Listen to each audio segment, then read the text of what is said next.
Ophelia, and today we're reading Chapter 1 of The Last Kids on Earth. And we have a special guest today. Everyone meet Ophelia Bird. So, Ophelia Bird, do you have any comments? Okay, I don't know what that means. Anyway, let's get into the book. Chapter 1. That's me, not the giant monster. Beneath the giant monster, the kid on his back with the splinted bat, the handsome kid about to get eaten. 42 days ago, I was regular Jack Sullivan, 13 years old, living in an uneventful life in the uninteresting town of Wakefield. I was totally not a hero, totally not a tough guy, totally not fighting giant monsters. But look at me now, battling a Gigantamax beast on the roof of local CVS. Life is crazy like that. Right now, the whole world is crazy like that. Check the shattered windows. Check the wild vines crawling up the side of the buildings. All of these things are not normal. Not normal, not normal, not normal. And me, I haven't been normal. Well, ever. I've always been different. See, I'm an orphan. I bounced all over the country, different homes, different families, before landing in this little town of Wakefield in December. But all that moving, it makes you tough. It makes you cool. It makes you confident. It makes you good with girls. It makes you Jack Sullivan. Oh, crud. Incoming monsters. Monster fist. Crunch. Close call. Yikes. Almost got a monster fist to the skull there. I'm at CVS because I need an eyeglass repair kit. Those little tool sets that dads buy for when their glasses break. I know, that's a lame thing to need, but I have a walkie, and that walkie is busted, and to fix that walkie, I need a really, really, really tiny screwdriver, and the only place I can get a really, really, really tiny screwdriver is an eyeglass repair kit. This was supposed to be quick, easy trip to CVS, but one thing I've learned about life after the monster apocalypse, nothing's quick and nothing's easy. This monster is the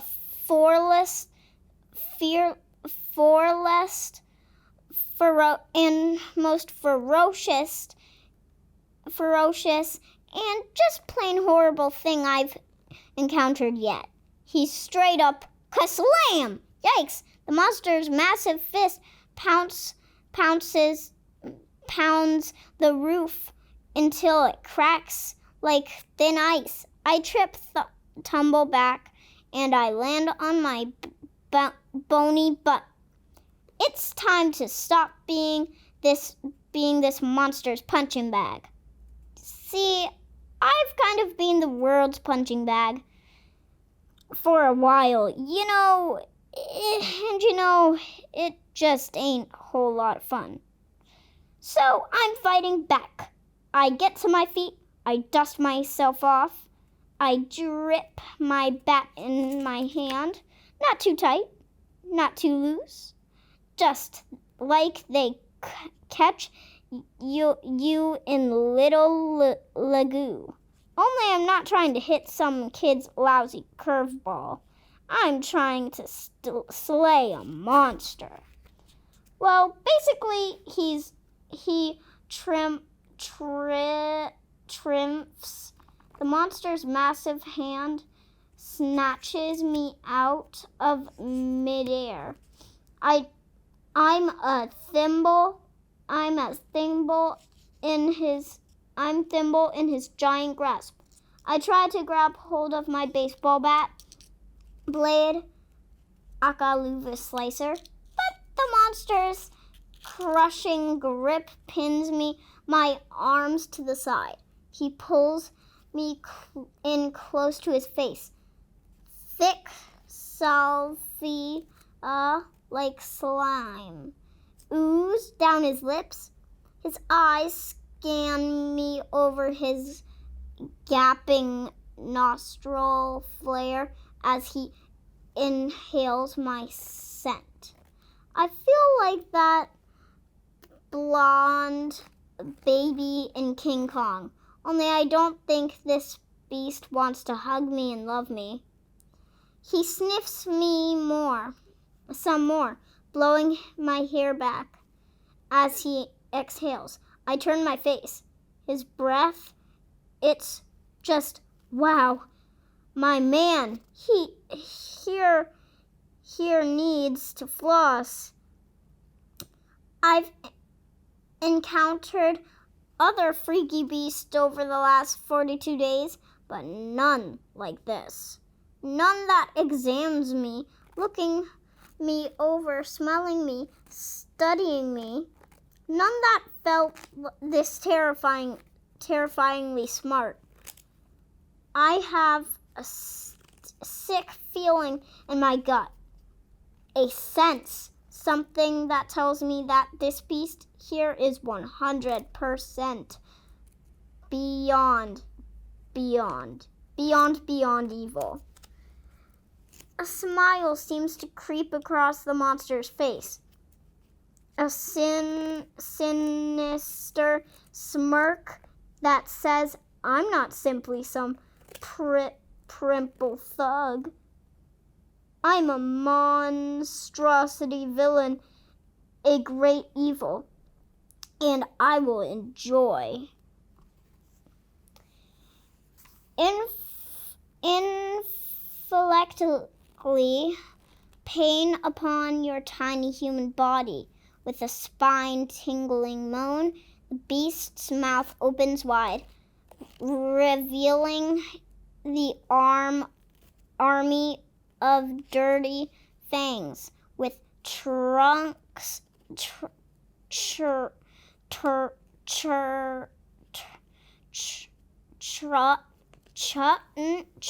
of flesh between each tooth. I kick my squirm and facing immediate death by discovering I ate last bite. My teeth sink into monster flesh, and his paw loosens sinkly, just enough for me to wipe my fingers around my blade's handle. I rip it free and, let me go, you giant monster jerk! Scrunch.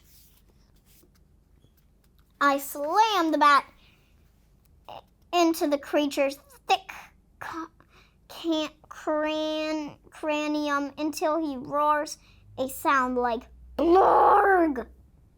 And his palm opens and, uh-oh, I'm tumbling through the air, down through the hole in the roof into CVS.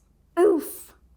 I land in the junk food aisle. I snatch an Oreo from its package and jam it into my mouth. The Oreo is a whole lot stale, but whatever. An Oreo is an Oreo.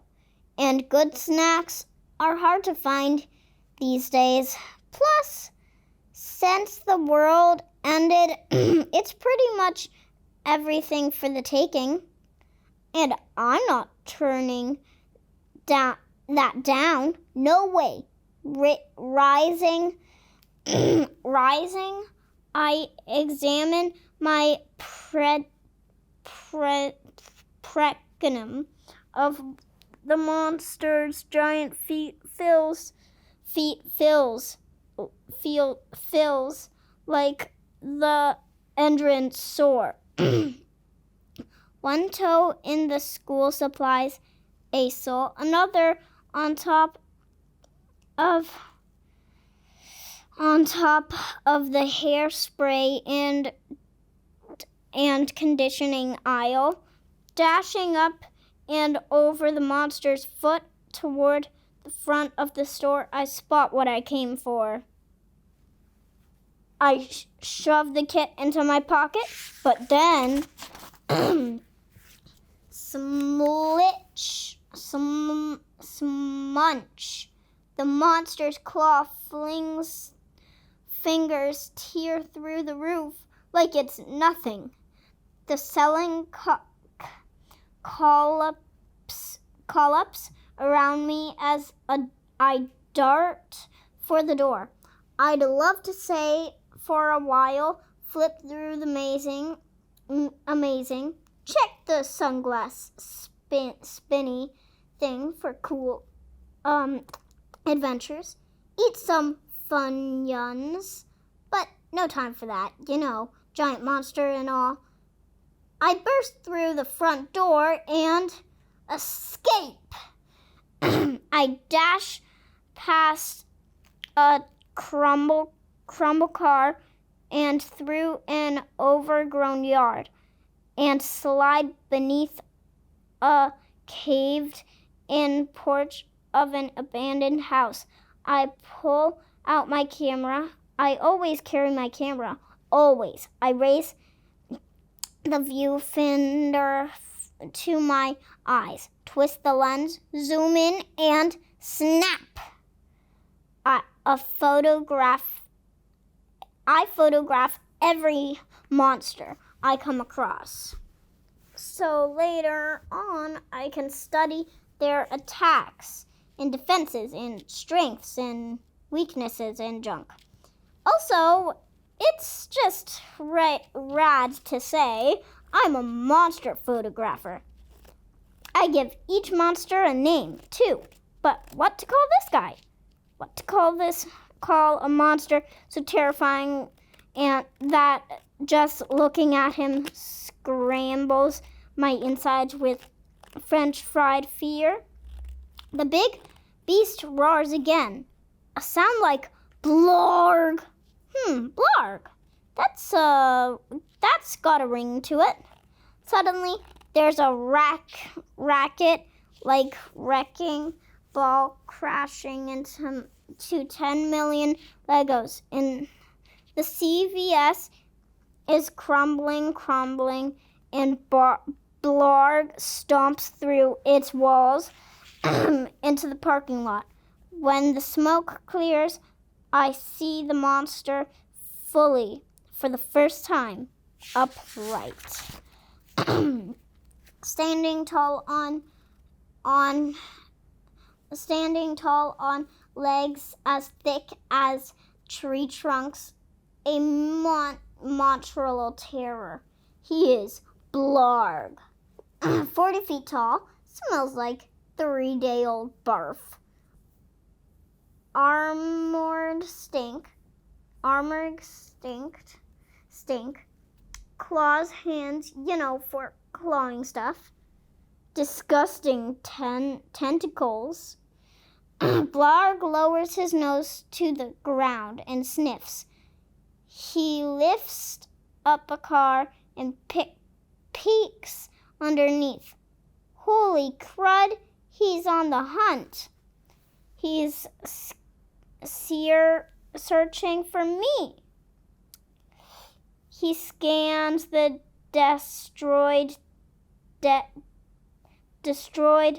darkening, scrambled buildings. He watches the porch. The porch I'm under. I gulp. Can he see me? I slowly inch backward, farther to the shadows. He stares